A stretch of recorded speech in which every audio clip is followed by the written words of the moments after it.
Students, इस video में हम एक बहुत ही इंटरेस्टिंग प्रॉब्लम डिस्कस करेंगे और वो है कैसे हम निकाल सकते हैं number of solutions of a non negative integer equation.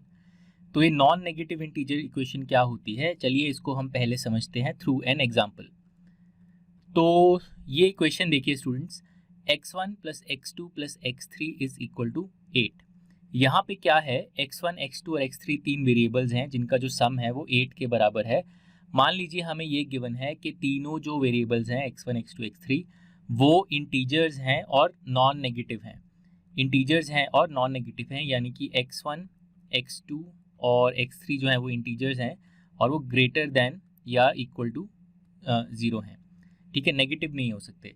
तो इस इक्वेशन के हमें नंबर ऑफ सॉल्यूशंस निकालने हैं। तो सॉल्यूशंस इसके किस टाइप के होंगे, तो चलिए कुछ एग्जांपल्स लेते हैं। तो इस इक्वेशन का एक पॉसिबल सॉल्यूशन है 1 2 5।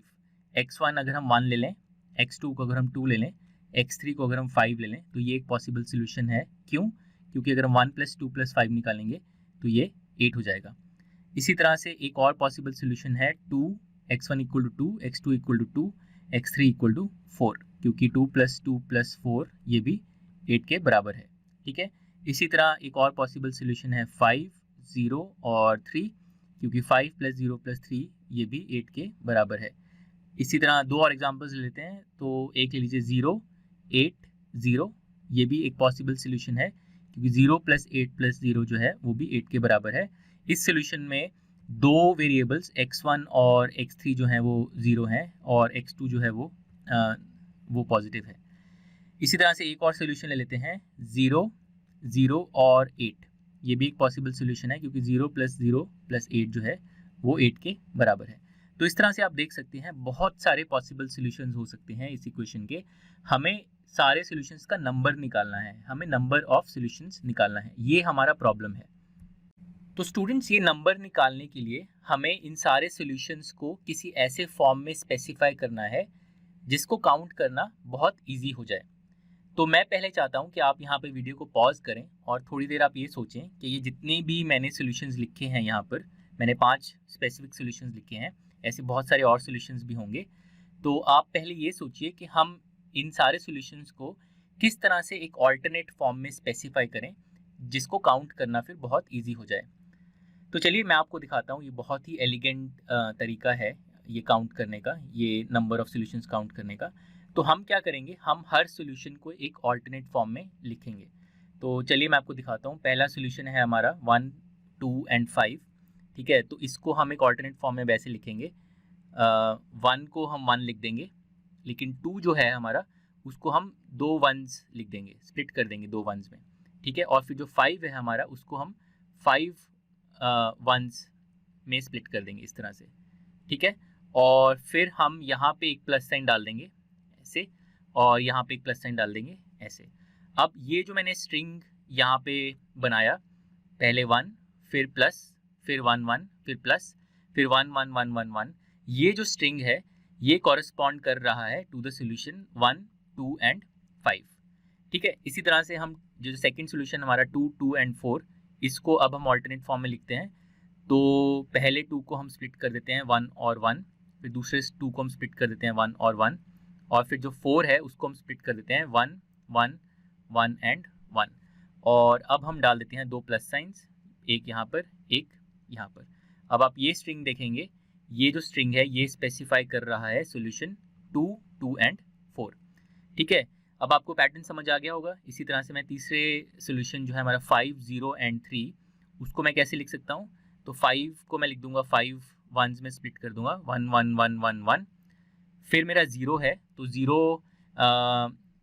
0 को मैं स्प्लिट नहीं कर सकता, और फिर मेरा 3 है तो 3 को मैं 3 1s की तरह लिख दूंगा ऐसे। ठीक है, और फिर मैं यहाँ पे 2 प्लस आएंगे मेरे एक साथ, और यहाँ पे आप देख सकते हैं कि दोनों प्लस के बीच में कोई 1 नहीं है, और इसका मतलब है कि जो सेकंड वेरिएबल है उसकी वैल्यू जो है वो 0 है।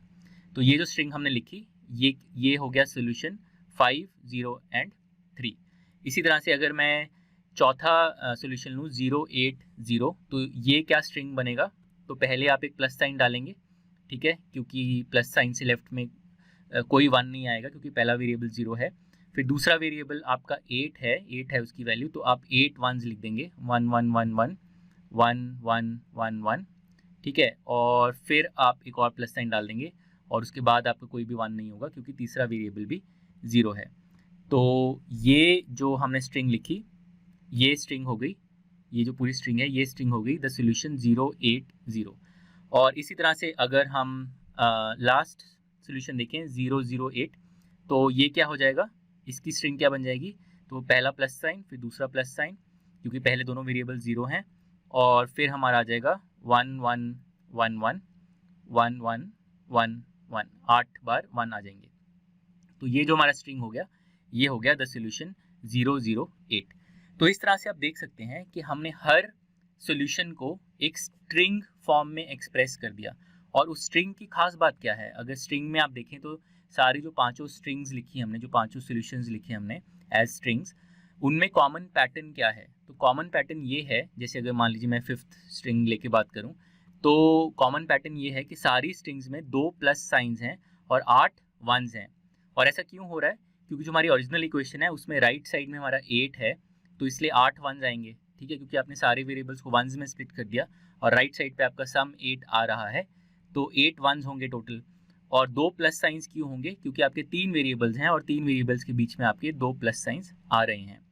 तो ये देख के आप ये बोल सकते हैं कि every solution can be expressed as a string with 8 ones and 2 plus science.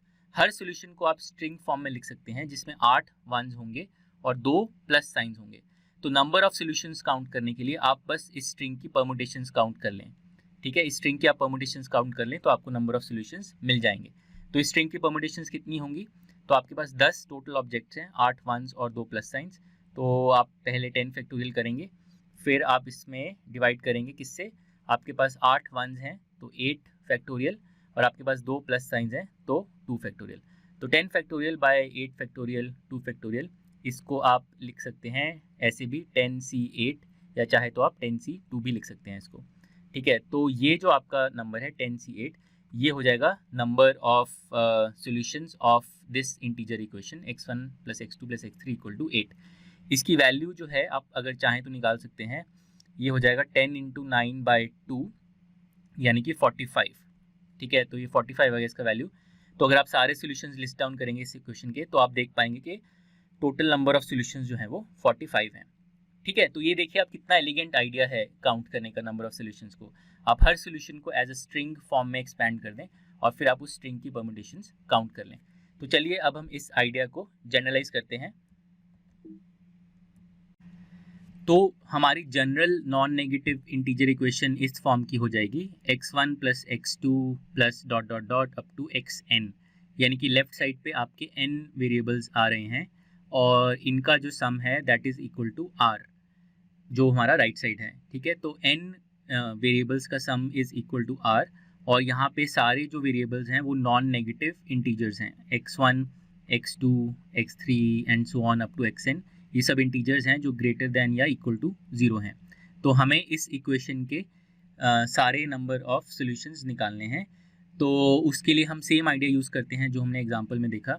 अगर हम किसी भी सॉल्यूशन को स्प्लिट करें इनटू अ स्ट्रिंग तो उस स्ट्रिंग में कितने वंस आएंगे और कितने प्लस साइंस आएंगे। तो वंस कितने आएंगे, वंस आएंगे जितना आपका राइट हैंड साइड है। तो राइट हैंड साइड आपका r है तो आपके किसी भी सॉल्यूशन में r वंस आएंगे अगर आप किसी भी सॉल्यूशन को एक्सपैंड करेंगे। तो चलिए लिख लेते हैं एक बार r वंस को एक साथ लिख लेते हैं। तो 1 1 1 और ये r टाइम्स रिपीटेड, ठीक है। तो इसको हम लिख देते हैं r टाइम्स। तो किसी भी सॉल्यूशन में आपके r वंस आएंगे और किसी भी सॉल्यूशन में आपके कितने प्लस साइंस आएंगे। तो आपके पास क्योंकि n वेरिएबल्स हैं और n वेरिएबल्स के बीच में ऑल्टरनेटिंग वे में आपके पास n-1 प्लस साइंस आ रहे हैं, तो टोटल आपके पास जो प्लस साइंस आएंगे आप बोल सकते हैं आपके पास n-1 प्लस साइंस आएंगे। तो टोटल आपके पास n-1 टाइम्स प्लस साइंस का रेपिटेशन होगा। तो किसी भी सॉल्यूशन में आपके पास r वंस हैं और n-1 आपके पास प्लस साइंस हैं। तो अब आपको सारे सॉल्यूशंस काउंट करने के लिए सिंपली इस स्ट्रिंग का परम्यूटेशंस काउंट कर लेना है। तो कितने होंगे परमुटेशन ऑफ द स्ट्रिंग? तो टोटल नंबर ऑफ ऑब्जेक्ट्स आपके पास कितने हैं? r plus n minus one, ठीक है। तो इसको हम ऐसे लिख लेते हैं n plus r minus one, ऐसे हम इसको लिख देंगे n plus r minus one, इसका हम फैक्टोरियल लेंगे, ठीक है। और फिर हम इसको किससे डिवाइड करेंगे? तो हमारे पास r वंस हैं, r आइडेंटिकल वंस हैं, तो r फैक्टोरियल से, और हमारे पास n minus one identical plus science हैं, तो n माइनस वन फैक्टोरियल से भी डिवाइड कर देंगे। तो ये हमारा एक्सप्रेशन आ गया, ये होगा हमारा number of solutions of the non negative integer equation. आप अगर ध्यान से देखें तो आप इसको ऐसे लिख सकते हैं, आप इसको कॉम्बिनेटोरियल कोफिशिएंट लिख सकते हैं as a combinatorial coefficient n plus r minus one C r. ये ध्यान से देखिए, अगर आप इसको एक्सपैंड करेंगे तो आपको यही एक्सप्रेशन जो है वो मिल जाएगा। तो इसमें जो है आपका एक्सप्रेशन में, इस एक्सप्रेशन को मैं याद करने का भी इजी तरीका बता देता हूँ। तो बेसिकली आप क्या करिए, जो आपका राइट हैंड साइड है r और जो नंबर ऑफ वेरिएबल्स है n, तो r और n को ऐड करके और माइनस वन कर दीजिए, वो आपका टॉप कोफिशिएंट हो जाएगा, टॉप नंबर हो जाएगा n plus r minus one. और जो बॉटम में आपका आएगा, जो बॉटम इंडेक्स है यहाँ पर, ये होगा बस राइट हैंड साइड की वैल्यू जो r है, ठीक है। तो ये हमारा हो जाएगा नंबर ऑफ सॉल्यूशंस। तो चलिए अब हम इसको क्विकली कुछ एग्जांपल्स पे अप्लाई करते हैं।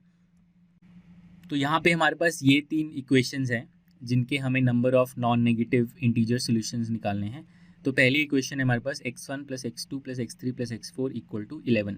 यहाँ पे नंबर ऑफ वेरिएबल्स जो है हमारा n, उसकी वैल्यू है 4, तो ये n है, और जो राइट हैंड साइड है 11, ये हमारा r की वैल्यू है। तो क्या हो जाएगा नंबर ऑफ सॉल्यूशंस?